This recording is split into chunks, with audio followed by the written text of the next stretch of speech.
La radio du futur.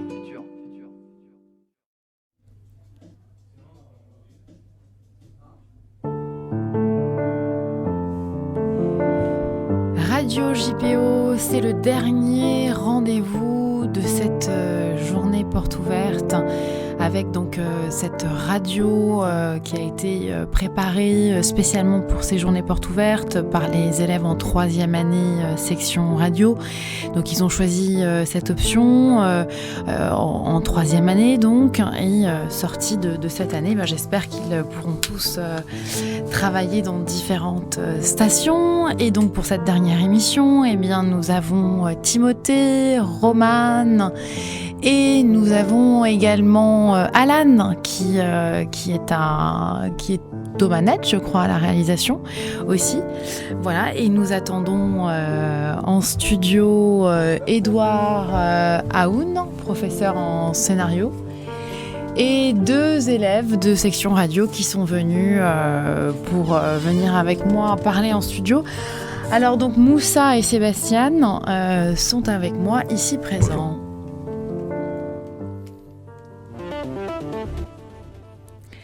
Donc on va faire cette émission sans le professeur de scénario. C'est ça. Qui nous entend peut-être dans les couloirs et s'il veut venir, on l'attend. Mais sinon, on va commencer sans lui.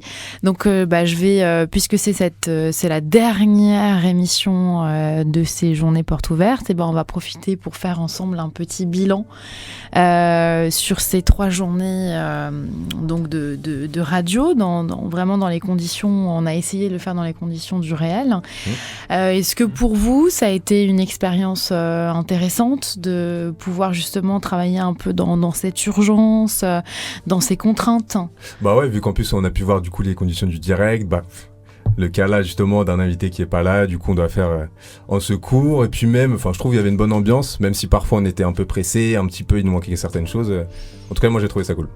Ouais, moi aussi j'ai trouvé que c'était vraiment une bonne ambiance, on était tout le temps en train de faire quelque chose dans le studio et il y avait quelqu'un tout le temps présent en train de passer du son, en train de faire quelque chose. Et j'ai trouvé ça très, très intéressant. Ouais. Oui, donc c'était pour vous quand même une expérience nouvelle aussi ? Ou bien est-ce que vous aviez déjà travaillé dans des radios ou des stages ? Vous avez fait des stages déjà ou pas ? Moi j'avais fait à la télé, mais du coup j'étais pas à la console. J'avais fait un petit peu à la console, mais c'était tôt le matin, il n'y avait pas grand chose à faire. Et il n'y avait pas vraiment de conditions d'urgence où il fallait courir, chercher à gauche, à droite. Mais dans ces conditions-là, comme ça, non. En tout cas, par radio. Ouais, moi, pareil. Moi, j'avais pas de la vraie expérience. Et du coup, la seule expérience que j'avais, c'était dans les TP de radio qu'on a eu auparavant, où on faisait la même chose, mais avec un prof et sans la pression en plus. Oui, d'accord. Ouais. Mais bon, vous aviez quand même déjà une approche forcément durant cette année de la console. On savait quoi faire. Et vous savez où vous avez envie de travailler par la suite ? Vous avez déjà des idées ? Vous êtes déterminé ? Déterminé, oui. Après radio, après quelle radio précisément ? Ça, pour le moment, je peux pas dire. Je préfère même pas fermer de porte, sinon c'est très bien. Non, fermer de porte. Non, mais est-ce qu'il y a un rêve, une envie particulière ? Plutôt, je sais pas. Est-ce qu'il y a vous en tant qu'auditeur aussi, peut-être que vous affectionnez une radio plus qu'une autre ou non ? Après, bien sûr, il y a les radios musicales comme Nova, tout ça qui sont intéressantes. Mais après, en tant que FIP aussi. Mais on a vu que du coup, niveau réalisation à la table, c'était pas celle où il y avait le plus de travail. Oui, voilà, c'est ça. Voilà. Par exemple, la réalisation du documentaire, c'est quelque chose qui vous intéresse aussi. Vous allez être amené à justement réaliser un documentaire. Oui, donc pas longtemps, on a déjà commencé à enregistrer des trucs, à faire des interviews et tout ça. Du coup, on commence. C'est individuel ce projet ou c'est en groupe ? Non, on le fait en groupe. Et quel est le projet, par exemple ? Vous êtes dans le même groupe ? Non. Moi, personnellement, je suis en train de faire un documentaire sur le porno féministe. Le porno féministe. Le porno féministe. Oui, tout à fait. C'est pas nous qui choisissions les sujets. Ouais, c'est pas nous que on choisit pas le sujet en fait. C'est-à-dire, je comprends pourquoi tout est infecté dans ces ordinateurs, que c'est plein de virus, d'accord. Non. En fait, c'est les journalistes de la Sorbonne qui choisissent le sujet et nous on fait toute la technique. D'accord, donc elles viennent ici vous proposer des sujets ? On est allé là-bas. Voilà. Ah, vous êtes allé là-bas, d'accord. Bien, et toi ? Moi, du coup, je suis avec Maxime. Je sais pas, enfin, Maxime, avec qui j'ai travaillé aussi tout à l'heure. Et nous, du coup, c'est sur un espèce de cellule, lancement de projet d'artiste un petit peu, qui s'appelle Barbara, enfin, le centre Barbara. Oui. Et du coup, ça va être ça. Pour le moment, on s'est pas encore vu avec les élèves de la Sorbonne. Enfin, on s'est pas encore revu depuis qu'on s'était vu. Et voilà, on va lancer ça quand il faudra. Bon, très bien. Je vous souhaite bonne chance pour Merci. ce documentaire, cette réalisation. On va passer maintenant à la partie quiz de cette émission. Je vais vous secouer tout ça. Bien, alors le principe de ce quiz, vous le connaissez, c'est d'entendre un morceau de musique et de trouver le prof qui est associé à ce morceau. Donc, en gros, à quel prof ça vous fait penser. Commençons par ce premier titre.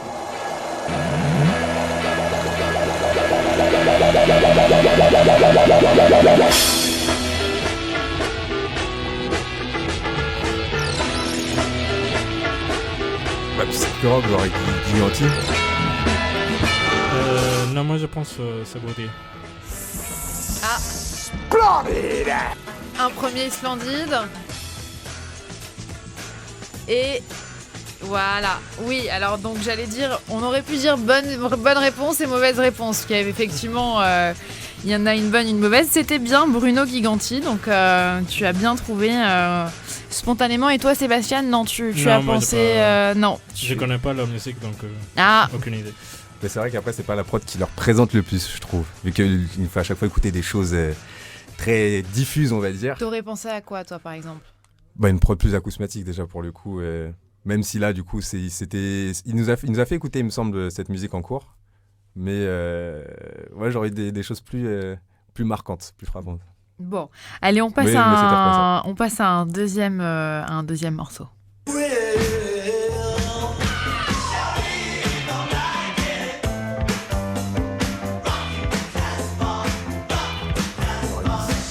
Le seul qui me vient, mais je suis pas sûr, ce serait Mercier.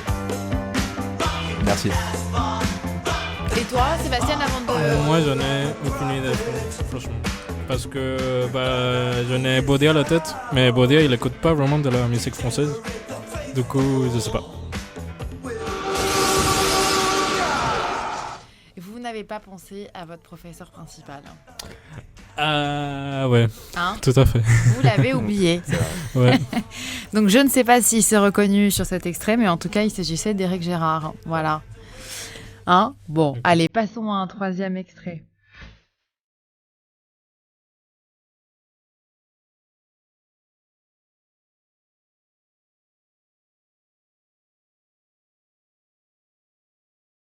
Sans grande conviction, je dirais Baudier. Ouais, je suis avec Moussa. Ah ! Je suis d'accord avec Moussa. Splendide. Bravo ! Ouais. Donc c'était évident là en fait. Ouais, du coup. Ouais, Comme ouais. quoi, des fois c'est évident. Ouais, Pourquoi c'est si ça vous paraît si évident justement ?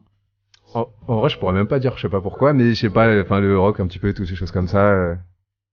Vous dansez en cours Non, non. Parfois. Ça arrive. D'accord, C'est vrai que bon, ça peut arriver. voilà, c'est sympathique les cours à l'ISTS. Très cool. Allez, on finit avec un dernier titre. Là, du coup, ça Là, Mercier, du coup, non ouais, c'est absolument merci. C'est absolument merci. Ouais. Ça pourrait être un titre, ça. Splendide. C'est absolument merci. Vous l'avez reconnu. Bravo. C'est moitié-moitié. Voilà. Donc, c'est déjà pas mal. C'est déjà pas mal. Merci à tous les deux. Et puis, en plus, c'est le dernier rendez-vous. Donc, finalement, c'était bien de vous entendre, de faire un petit bilan avec vous. On va faire une petite pause musicale avec ce titre Beds Are Burning de Midnight Owl. La radio du futur.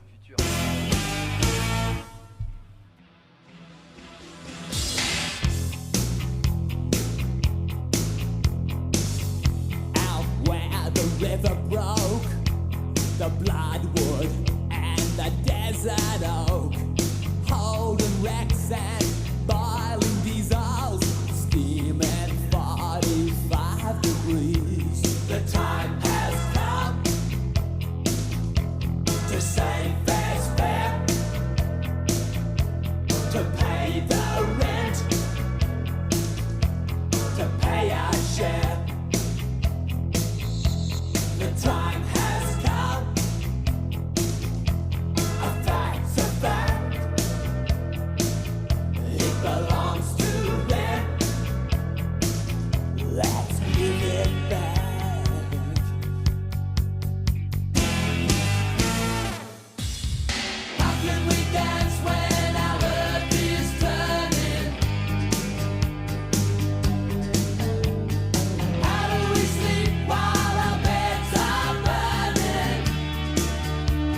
From Kentar East to yonder blue, the western desert lives and breathes in 45 degrees. Beds Are Burning de Midnight Owl. Et en studio avec moi, Roman qui était derrière la vitre pendant la première partie de l'émission. Salut. Salut Roman, tu viens nous parler donc d'un album. Ouais, l'album Power of Ten de Stéphane Bodzin. Stéphane Bodzin qui est un artiste que j'aime beaucoup, qui est un DJ producteur allemand qui vient de Brême. Il fait surtout du live, de la production et de la musique live. Alors, moi j'adore ce qu'il fait, c'est surtout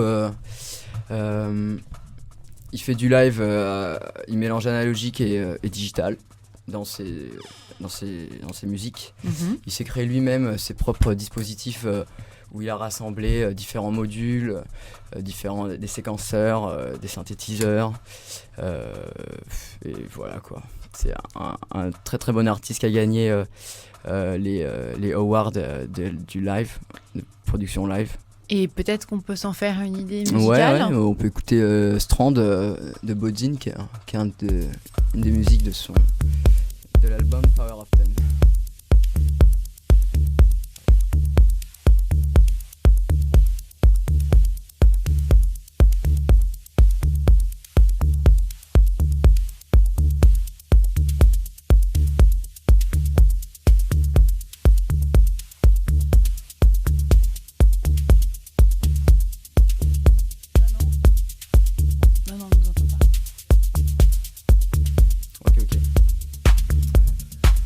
Pas partir, on laisse la musique là.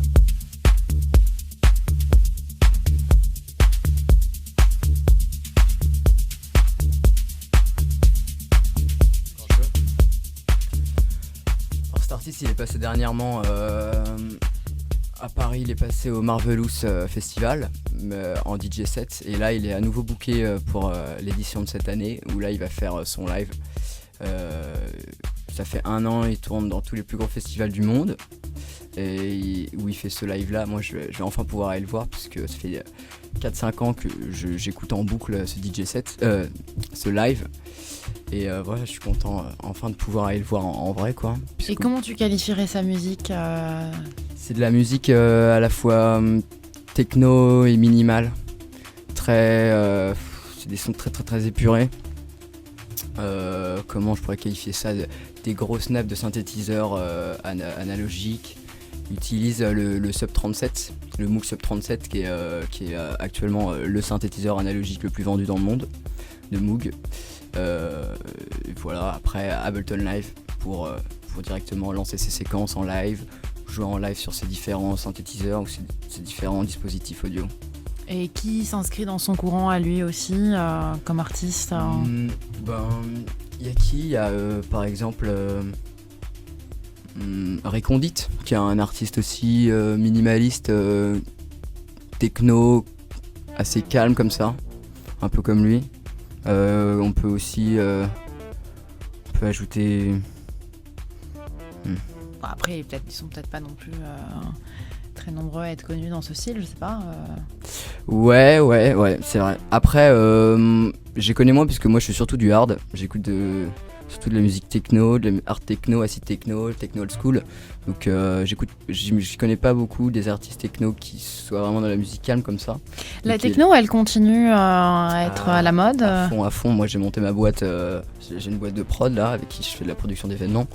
On organise des grosses prestations techno dans des salles, soit ça va être des grandes salles par Event Center, à la Porte de la Villette, ou sinon des salles plus petites ou des gros hangars, que ce soit underground. Ça explose. Moi, ça fait 1 an qu'on est là, on fait partie des plus grosses boîtes de prestations, des soirées techno sur Paris, et pourtant on n'invente rien, on n'était même pas nés, ça existait déjà, on book des artistes qui ont l'âge de nos parents, et ça explose. On peut faire un événement, là je lâche un événement qui a lieu dans 15 jours, je vais être sold out avec plus de 3000 personnes, c'est un truc, c'est même plus besoin de faire de la Où il se trouve publicité. cet événement avec plus de 3000 personnes? Comment? Il se trouve où quand tu... On change tout le temps. On change tout le temps puisque voilà, les gens, c'est surtout le délire de faire en sorte de rentrer dans un trip visuel. Donc en fait, à chaque fois une nouvelle configuration audio, une nouvelle configuration vidéo, une nouvelle configuration light pour que le client il arrive et il a un vrai spectacle visuel et sonore à la fois. Et du coup, voilà, soit on va faire ça dans des salles à ses côtés, comme Paris, comme je disais, Paris Event Center, des grosses salles comme ça, mais malheureusement c'est cher. Et puis vu que la techno c'est quand même mal vu, enfin c'est mal vu, ça n'a pas une très très bonne image, c'est un peu difficile de produire ce genre d'événement, donc on doit toujours être au taquet, puisque sinon c'est la police ou c'est la... on peut se faire arrêter nos événements à cause de ça, donc on essaie d'être Pourquoi le plus professionnel. ça tourne généralement qu'est-ce qui se passe, ça tourne mal Non, c'est pas que ça tourne mal, mais bon, c'est que c'est des soirées qui durent très longtemps, c'est du hard, ça dure pendant 10 heures, les gens, voilà, il y a de l'alcool, il y a tout. Oui. Donc voilà, après, c'est... Moi j'ai vu l'année dernière on bossait sur le jazz. Le jazz, ça s'est créé dans l'underground, la techno c'est pareil. Malheureusement Roman, je vois l'heure et nous devons nous quitter, mais Pas de on aurait souci. pu parler encore bien longtemps de la techno dans les années 2018 et plus, mais on doit s'arrêter. Je te remercie pour pas de effectivement cette chronique et on se retrouve donc pour les prochaines JPO peut-être l'année prochaine. En tout cas, merci à vous tous. Et voilà, et bravo pour toutes ces émissions réalisées pendant ces 3 jours. Merci à vous.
Plusieurs années de ça.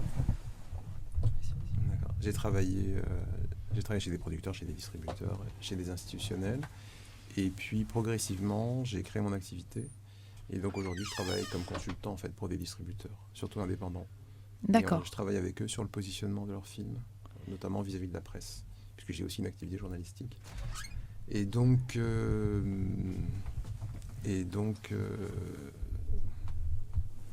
Oui, voilà. on vous écoute.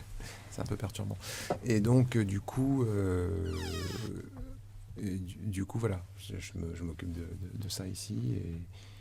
Et voilà. Donc, Et mon justement, activité, alors ce c'est- passage, quand vous dites je travaille aussi dans la presse, et ce passage promotion un peu médiatique d'un film aussi, c'est des choses que vous abordez avec eux déjà? Ouais, bien sûr, on l'aborde en cours. Et puis, de toute façon, certains professionnels que je fais venir, abordent ça avec eux de manière extrêmement détaillée, en les faisant travailler, réagir sur des cas concrets qu'eux-mêmes ont abordés dans leur boulot. Donc c'est ça qui est intéressant pour eux. Mais j'imagine quand même que pour les élèves, ce sont des questions assez nouvelles, qui ne sont pas Complètement. forcément au fait justement de toutes ces questions Tout à fait. économiques. Ouais. Et alors, est-ce qu'il y a, quelles sont, on va dire, quelle est la réalité un peu du marché, ou je ne sais pas, des informations que vous pouvez nous donner aujourd'hui sur la distribution et la production? Qu'est-ce que vous pourriez nous dire actuellement? Je ne sais pas, ce qui serait intéressant de savoir. Ouais. Bah, faut savoir que le marché est très violent sur les films. C'est pas rien, ouais. C'est pas rien, et que aujourd'hui, les distributeurs notamment sont les opérateurs économiques les plus exposés. Ce sont eux qui prennent le plus de risques, qui mettent ce qu'on appelle un minimum garanti sur la table, c'est-à-dire une somme d'argent forfaitaire qu'ils ne récupèrent jamais. Et donc, c'est des sommes qui s'élèvent. Alors, il y a tous les montants. Hein. Ça peut aller pour un film indépendant modeste, 200 000 € jusqu'à 5 millions d'euros pour des films très ambitieux en termes commerciaux, bien sûr. Et ce sont eux ensuite qui payent tous les frais de sortie. Donc, évidemment, le tirage des DCP, tout le marketing, toute la promotion, tous les frais liés, encore une fois, à la venue d'équipes de films quand il s'agit d'un film étranger, les tournées province, tout ça, ça se chiffre en souvent centaines de milliers, voire millions d'euros. Donc c'est des risques qui sont et c'est des risques qui ne sont pas prêts à prendre pour n'importe quel film. Voilà, c'est ça. Bien, je vous remercie pour ces informations et effectivement, je pense que ça intéresse aussi tous ceux qui se promènent dans l'école de savoir un peu toute cette réalité du cinéma et de son économie. On va maintenant passer à une petite partie, plus de l'ordre du jeu puisque c'est un quiz. Donc là, on fait une transition totale et nous passons à cette partie quiz. Saroupi, je vais vous secouer tout ça. Alors là, mais c'est toi en fait qui va passer à la partie quiz. Donc là, le principe, si vous voulez participer, vous pouvez. Hein. Le principe, en fait, c'est d'écouter un extrait de musique. Et de se demander à quel professeur ça vous fait penser. Donc, il faudrait savoir connaître un peu ces professeurs. Être allé en cours. Être allé en cours, effectivement, ça peut aider pour savoir quelle musique vous analysez et puis aussi peut-être même leurs goûts musicaux. Voilà. Donc, on se lance avec un premier titre.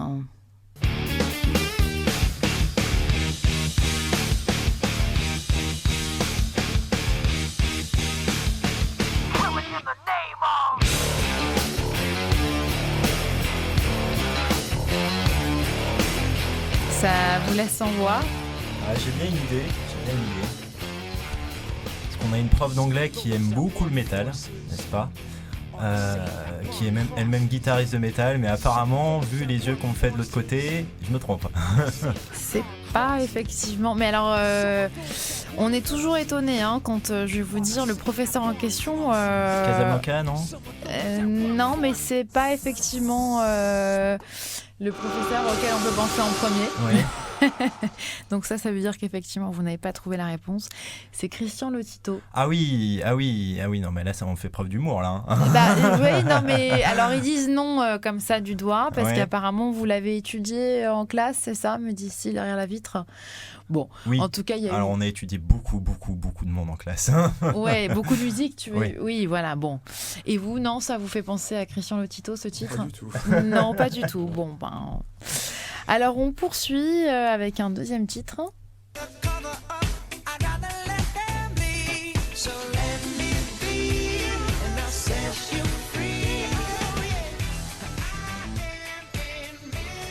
Alors ça, je pense que c'est le plus facile, mais je vais peut-être me tromper quand même. Je dirais Nicolas Mercier. En général, quand on a de la bonne funk qui groove bien... Aïe. J'ai tout faux. Déjà, c'était qui le groupe? C'était... Tintintin. C'est une couleur. Et voilà, ils vous font le chiffre 5. Five. Ouais. Bon. Non, mais j'ai déjà écouté, mais avec les noms, je suis mauvais. Bon, en tout cas, c'était Misery, Maroon 5. Et là, il me semble que, sauf si je me trompe, c'était la professeure dont vous parliez tout à l'heure. Corinne Ladet, du coup. Voilà. Ah bah voilà. Et là, non plus, Franck Garbaz, non, pas Corinne Ladet, non. Je la connais même pas. Bon, alors, ça n'aide pas. Allez, un troisième extrait.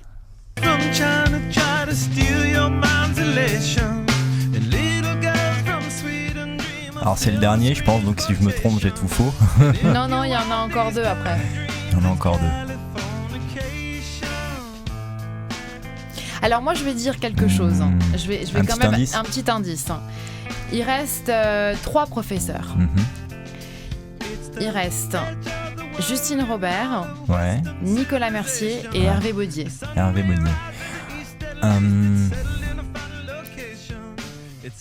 Je dirais Justine.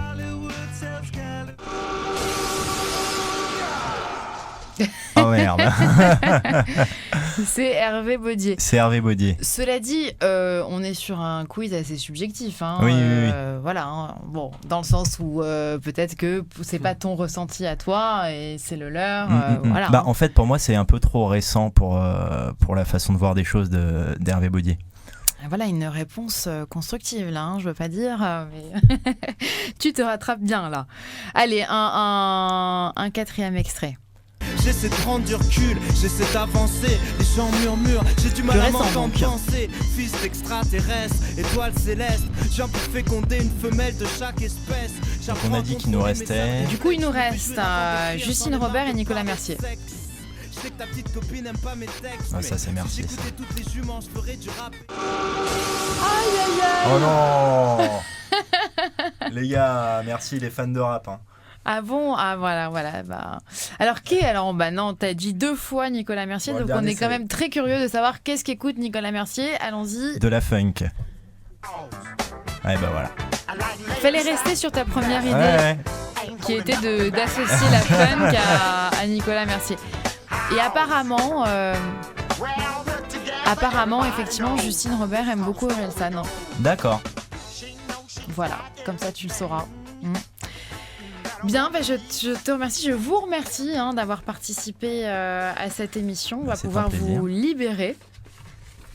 Et on va maintenant écouter un titre. On va faire une petite pause et on va écouter Follow You de Bring Me the Horizon. ES Radio, la radio du futur.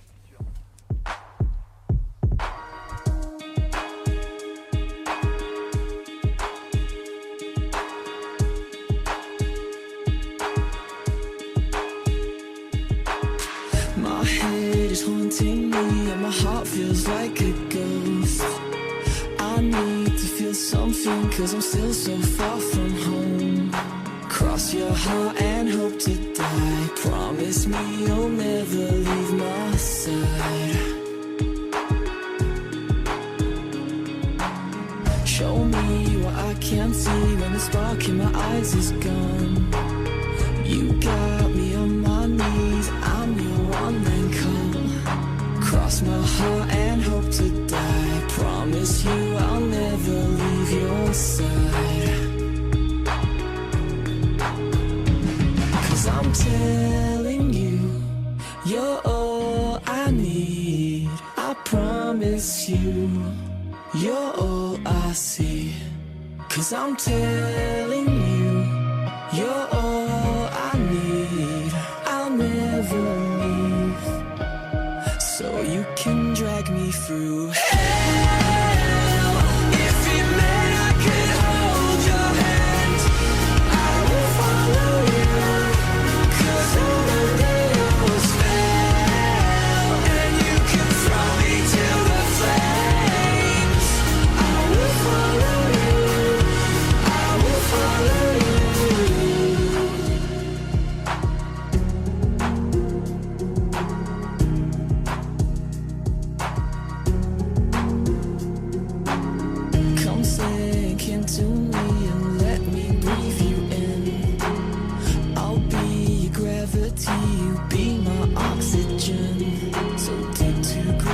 When you die, I swear I'll be leaving by your side. So you can drag me through hell. If it meant I could hold your hand, I will follow you. 'Cause I'm under your spell. And you can throw me to the flames, I will follow you. So you can drag me.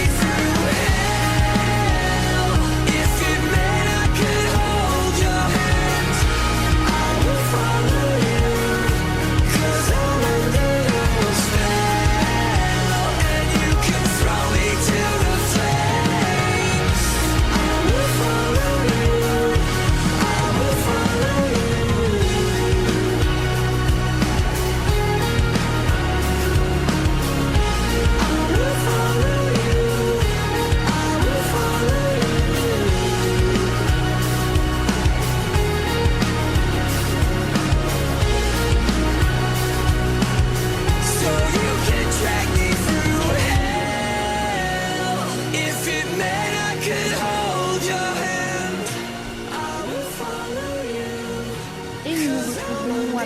almost fell, and you can throw me Follow to You the de Bring Me the Horizon.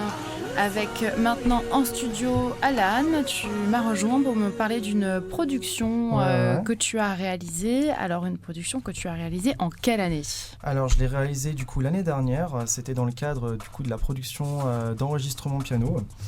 Et du coup pour cette production, moi j'ai toujours été orienté sur la prise de son vraiment à proprement parler, c'est le truc où je me distingue un peu le plus quand même. Et du coup un des membres de notre groupe qui avait des cours de composition du coup a décidé de faire venir son professeur de composition qui avait un élève du coup qui pouvait jouer une de ses pièces. Et donc ce compositeur s'appelle Armando Guidoni et en fait sa pièce s'appelle Che la Storia du coup.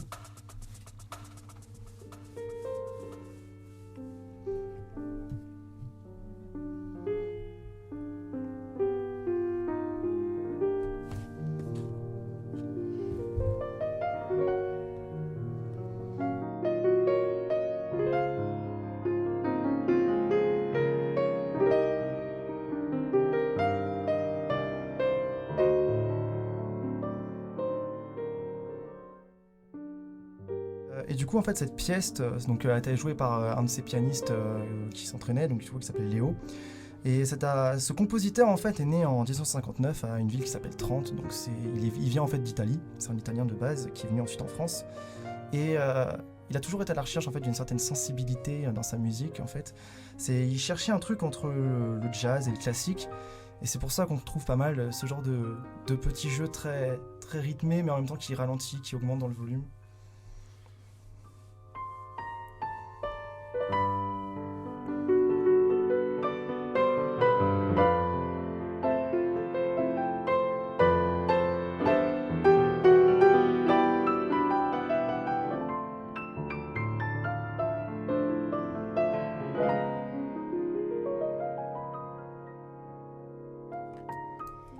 Ouais, donc vraiment très, très sensible. Et en fait, cet homme, il était vraiment à la recherche de sonorités nouvelles, en fait.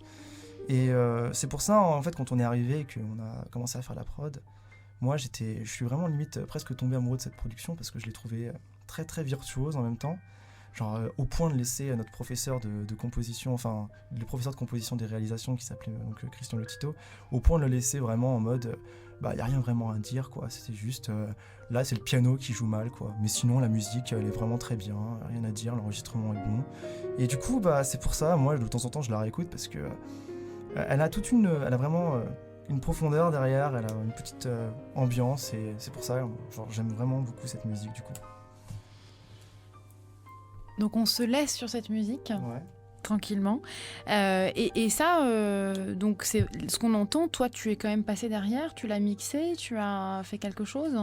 On n'avait pas vraiment besoin de faire de mixage à proprement parler. C'était vraiment une production. Enfin, mixé en vrai, non, parce que là, c'est vrai que ça a l'air d'être assez. Mais tu n'as pratiquement rien fait en fin de compte. C'était vraiment une prise de son. On devait placer les micros dans le piano et faire un bon niveau pour que chaque endroit du piano soit bien espacé, qu'on n'ait pas des retours entre les différentes fréquences, que les aigus et les graves soient bien espacés, quoi. Donc non, et c'est pour ça, dans cette production, on a vraiment on entend vraiment bien la différence et le toucher dans cette musique, quoi, au niveau du piano. Bien, bah écoute, merci, c'était très, très épuré, effectivement, en tout cas, c'est vrai que ça prouve qu'une fois quand on a un bon musicien, on place bien son micro et s'il n'y a pas grand-chose à rajouter, en fin de compte, ça s'écoute tout seul. Ouais. Et vous êtes amené à faire ce genre d'exercice encore aujourd'hui, à votre niveau, d'aller capter des sons comme ça Ça dépend de ce qu'on nous demande de faire. On peut très bien prendre des sons pour certaines productions, pour certains reportages. Là, par exemple, récemment, il y a eu le reportage pour le documentaire de reportage style radio qu'on passe et qui sont en podcast. Et là, dans ce cas-là, oui, nous, on doit prendre des sons de foule, des sons de personnes qui chantent, qui dansent. Enfin, ça peut dépendre, mais souvent, la précision doit être là. Et donc, du coup, on fait en sorte... Par contre, là, du coup, on prend souvent des couples, c'est pour ça. Comme ici, on a pris des couples. Et cette année, parce que donc c'était l'année dernière, maintenant que tu as choisi une spécialité radio, c'est encore des choses que vous avez à faire, des exercices, de faire des productions. Quelle est aujourd'hui en troisième année de radio, quelles sont les productions que vous avez à produire ? Justement, en l'occurrence, un reportage, et puis pour d'autres choses, on a un documentaire, je crois. Un documentaire, justement. Et voilà, souvent ça va être du montage, de la prise, de choses très précises qu'on recherche. Des fois on va juste mettre notre micro comme ça et puis on va être à la recherche de son. Tout comme cet homme-là en fait, c'est-à-dire on va chercher avoir quelque chose de naturel, de plutôt posé, et du coup on va juste chercher à prendre de l'ambiance sans avoir vraiment une idée vraiment définie de ce qu'on va vouloir prendre. Mais au final on va juste le prendre comme ça parce que ça peut nous servir du coup. Bien, merci pour cette production. On arrive à la fin de cette émission. On aura encore l'occasion, puisqu'il reste encore un rendez-vous tout à l'heure, d'écouter, je pense, encore au moins une production d'élèves. Merci, et puis à l'année prochaine, peut-être, voilà, pour d'autres rendez-vous au JPO.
IS Radio.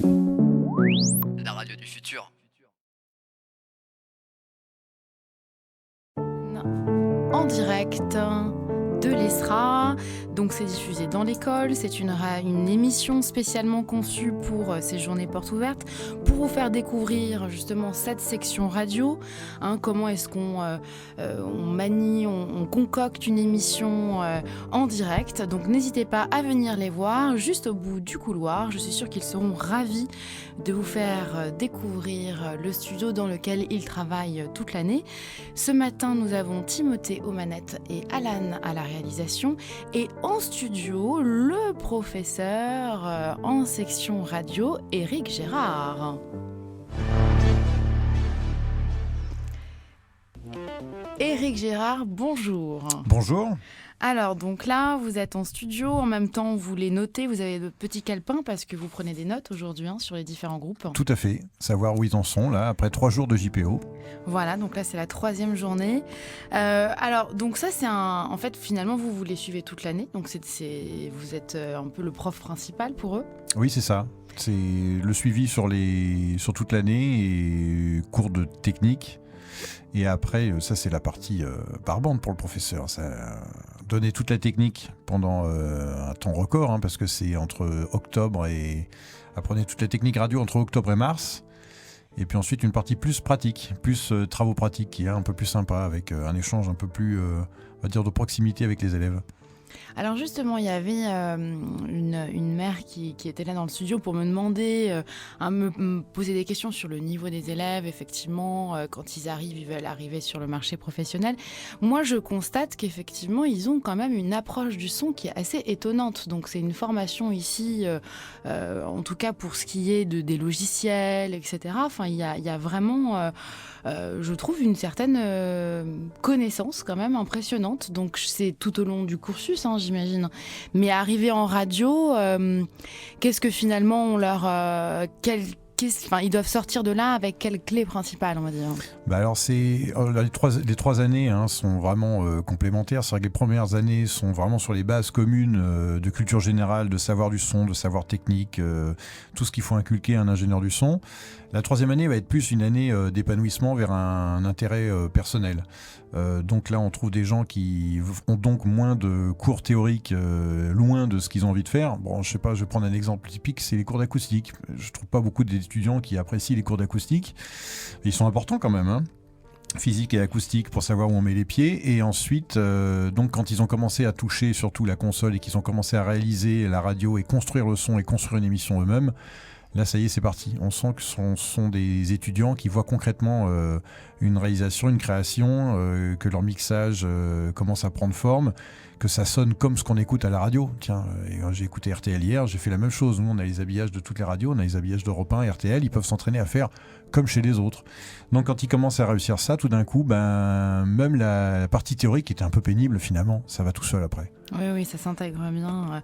Et là aussi, l'exercice, typiquement, puisqu'on est dans un studio de radio, c'est maintenant qu'ils ont ces connaissances, c'est aussi les mettre dans une réalité. Et donc, effectivement, typiquement, la radio, l'émission, elle commence à l'heure, elle se termine à l'heure. Donc là, il y a aussi ce direct, effectivement, cette exigence de savoir gérer la console en direct et dans les temps qui est un peu difficile à apprendre. Ouais, c'est un challenge aussi par équipe, difficile pour eux d'arriver en équipe réduite à faire le travail qu'on leur demande plus tard professionnellement. C'est pour ça qu'on fait justement du travail en équipe.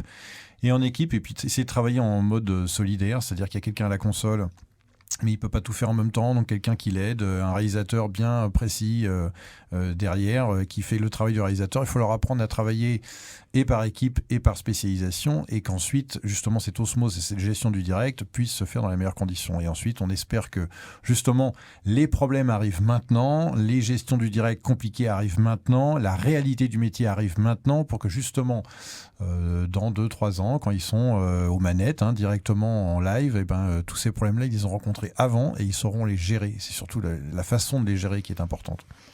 Bien, et maintenant on va passer à une partie jeu, une partie quiz. Vous êtes au courant, puisqu'ils oui. vous en ont parlé. Voilà, ça fait partie de cette émission. On va passer alors à un petit quiz. Je les vois déjà sourire. Là. Oui, parce que c'est un quiz, vous allez voir, sur les professeurs. Je vais vous secouer tout ça. Voilà, donc ça tombe bien, vous êtes un professeur de l'ISTS, donc vous allez peut-être reconnaître le professeur qui se cache derrière une musique qu'on va entendre. Donc en fait, finalement, c'est aussi savoir si vous connaissez les goûts musicaux. D'accord, c'est pas des musiques qu'ils ont faites, c'est des musiques qu'ils aiment bien. Non, c'est est-ce que ça leur ressemble. Donc on va écouter un son et vous allez voir si vous trouvez l'association évidente. D'accord. Voilà, selon eux. Allez, on commence par un premier titre. Ça sonne funky à fond, donc je dirais Nicolas Mercier, non ?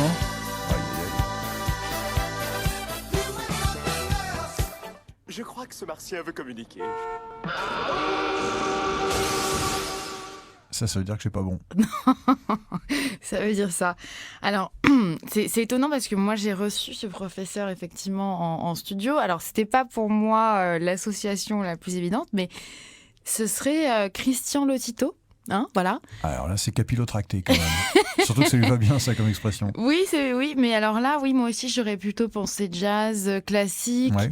Mais alors, apparemment, ils l'ont étudié en analyse musicale. Et puis voilà, c'est une partie de Lotito que vous ne connaissez pas, une facette. Effectivement, oui, voilà. Je vais y en parler. Qu'est-ce qu'il fait samedi soir ? On va lui en parler. Allez, on poursuit avec un deuxième extrait.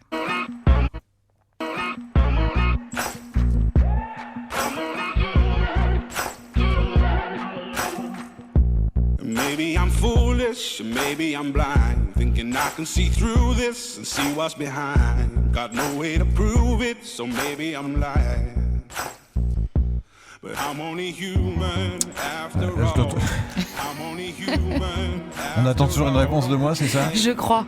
Ah, je sais pas, gros son américain. Jean-Christophe Belval peut-être, non, qui est passionné par ça? Non, non plus, non. Ce martien veut communiquer. Je vais faire un sans faute. Je crois que je vais faire un sans faute. Bon, alors c'est pas simple. Hein. Déjà, alors le titre c'est Human de Rock and Bone Man. Et donc, ce serait un titre favori de Corinne Ladet. Ah, d'accord. Okay. Voilà. Mais voilà, comme ça, vous apprenez mieux à vous connaître avec ces sons. Voilà. Moi, voilà. Corinne Ladet. C'est fait sous Cubase, c'est ça, non? Non, c'est pas fait sous Cubase. Allez, on enchaîne avec un troisième titre. Hein. Ah, ça, c'est Led Zepp, c'est moi? Ah bah, direct. Ah, ça fait plaisir. J'ai une bonne réponse, c'est moi-même. Bah voilà, on se reconnaît au moins, on sait qui on est, c'est déjà pas mal. Ça. Bien, c'était effectivement vous. Allez, un quatrième.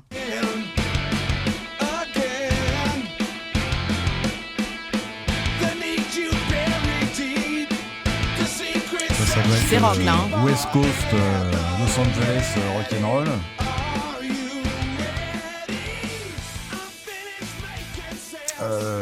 C'est pas Cédric Mariotti, ça? Non, c'est Polyphonic Orchestra, peut-être, non? Je crois que ce martien veut communiquer. C'est raté. Alors là, c'était donc le titre, c'est The Pretender de Foo Fighters et c'était Hervé Baudier.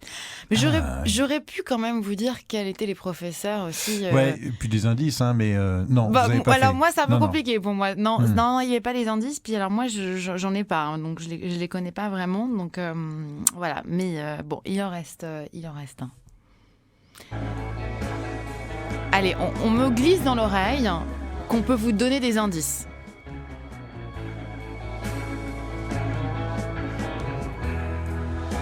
Ça, c'est Pink Floyd. Effectivement. Qui est fan de Pink Floyd ici? Une femme. Un petit indice dans l'oreille? Alors, acoustique. Ah oui. C'est Iron Woman, mais je me souviens plus de son prénom. Ah mince. Bon, c'est presque bon. Ah oui, c'est presque bon. J'ai pas de nom, mais c'est presque bon. Vous êtes sympa, merci. C'était Justine Robert. Justine Robert. Ah bah oui, elle a un prénom, un nom. Justine Robert. Écho de Pink Floyd. Voilà. Bon, mais en même temps, moi je trouve ça bien pour vous, les professeurs, voilà, de voir en fait pour ces élèves comment ils se représentent musicalement, leurs professeurs. Oui, c'est très bien. C'est bien. Hautement instructif. En tout cas, ils vous représentent assez bien, on va dire. Oui. C'est assez évident pour Led Zeppelin, Éric Gérard. Voilà, c'est sympa. C'est à la hauteur, je pense. Like an evidence. Bien, on va poursuivre. Alors, on va faire une petite pause musicale encore, parce qu'on a des passionnés de musique. Avec ce titre, si je ne me trompe pas, alors on va me dire quel est le titre. Alors c'est un quiz. Quel est l'indice que vous pouvez lui donner pour le titre qu'on va entendre? Alors donc c'est une chanson. Oui, Sunsa Fine de Lacuna Coil, c'est ça. IS Radio. La radio du futur. Moi je vois pas où c'est marqué par contre.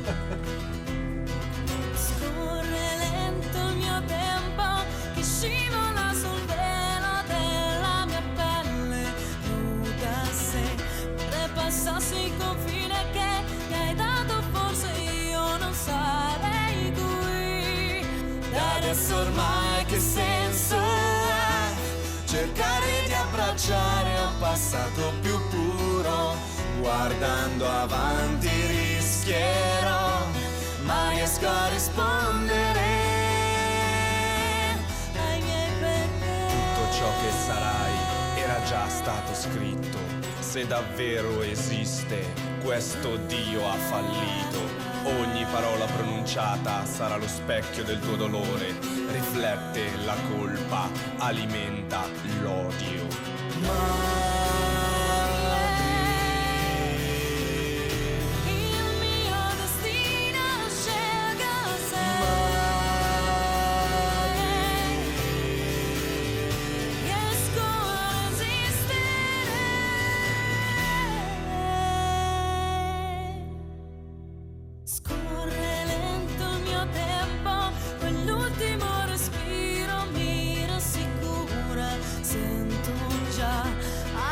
senza fine che mi hai dato, forse no, non sarei qui.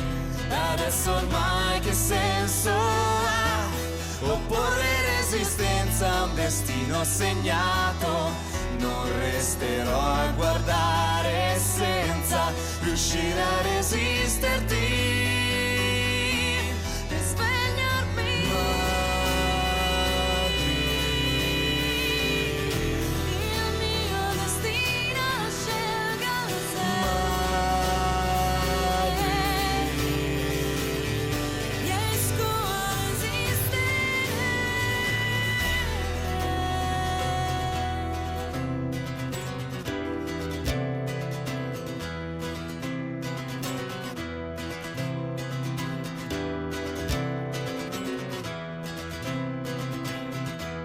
Risvegliami.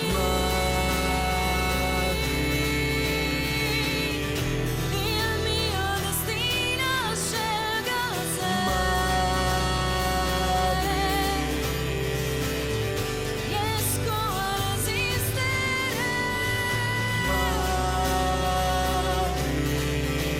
Non c'è scelta senza me. Non c'è vita senza me. Non c'è scelta senza me. Non c'è.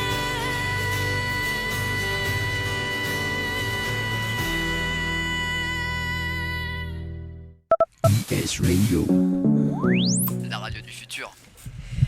On reprend avec en studio Timothée qui va nous faire une petite chronique donc sur des concerts, c'est ça? Sur un concert qui a eu lieu hier soir à Bercy. Ah oui, c'est tout récent alors. Oui. Et Vous écrivez des chroniques la nuit Oui, le concert a duré assez longtemps et j'ai écrit ça dans la nuit, du coup. Parfait. Et du coup, je vais vous demander je vais vous poser une question. Qu'est-ce qu'il y a comme rapport entre Lemmy Kilmister, Prince, David Bowie et Kurt Cobain? Waouh, alors là vous me faites un quiz un peu direct comme ça, une question... Kurt Cobain? Non. Kurt Cobain, Prince, David Bowie et Lemmy Kilmister de Motorhead. Des rockstars? Non. Oui, mais on peut. Il y a aussi le fait qu'ils soient tous décédés il y a très peu de temps, et du coup, pour leur rendre hommage, le groupe qui était présent hier soir les a fait venir sur scène. Et du coup, on peut entendre une légère intro. Et là, on entend justement l'introduction, d'accord.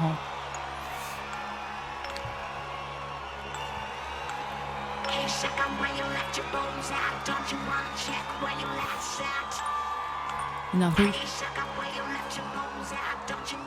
Et en faisant du punk un peu mélangeant du rap. Mais ils sont très vite devenus connus avec ce morceau-là.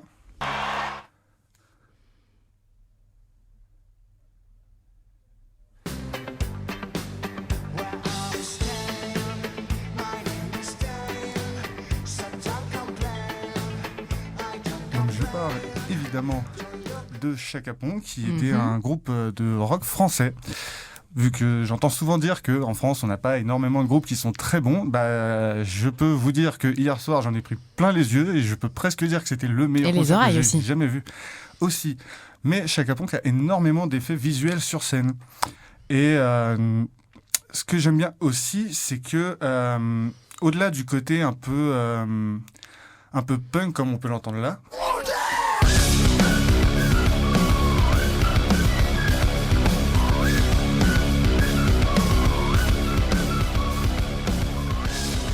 on a aussi énormément de passages où la chanteuse Sama, qui est plus ou moins la leader du groupe, mais aussi la seule fille, qui a une voix magnifique, fait souvent des morceaux très calmes pour sa part.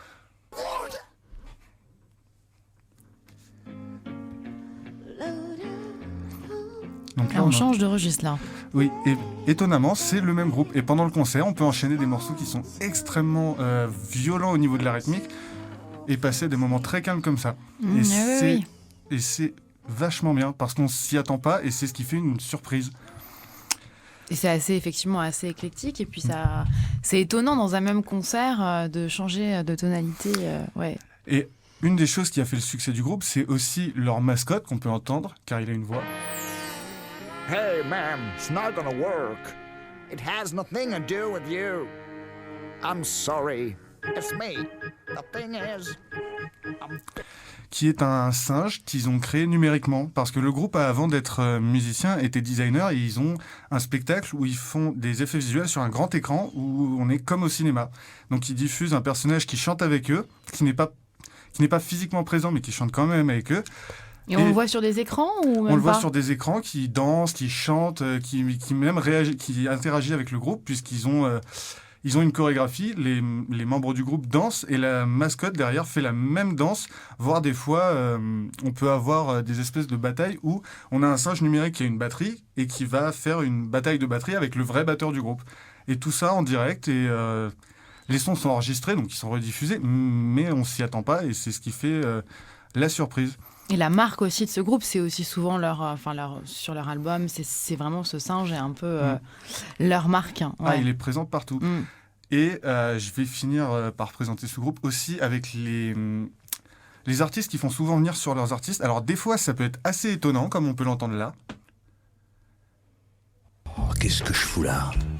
Sortis vivants, trompés suants, de leurs mains leur toucher, leur désir mouillé, une foule hypersexuée. Alors, je sais que c'est un artiste qu'on n'entend pas souvent en musique, c'est Edouard Baird, qui fait souvent de la radio. Et là, en fait, Chaka Ponk leur a dit on adorerait vous avoir sur notre album, est-ce que ça t'intéresserait de faire un slam? Lui, il a dit ok, pas de souci, c'est parti. Il a fait 2 minutes de slam pendant un morceau et c'est excellent. Et sur certains concerts, étonnant. il vient en plus. D'accord. Bon, il était là sur scène. Alors, hier soir, j'étais déçu, il n'est pas venu, mais j'ai appris que sur certains concerts, de temps en temps, il passe. Il fait la surprise. Et il fait son slam. Et il n'y a pas longtemps, quand Bertrand Cantat est revenu un peu sur le devant de la scène, lui aussi a voulu venir. Alors, est-ce qu'on peut entendre ce petit extrait?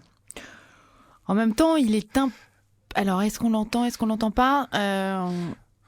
Sinon, on va finir sur un titre parce que ce serait quand même... Sûr de moins qu'un chien, éliminer les flèches et les indiens, le bluff, t'ici est au visage blême. Sinon, on peut finir l'émission. J'ai ramené un morceau qu'ils ont fait hier en live qui est magnifique et que moi j'adore. Est-ce que c'est Smell Like Teen Spirit? Oui, c'est une reprise de Nirvana mais qui n'a rien à voir. On va écouter. On finit donc sur cette musique de Chaka Ponk.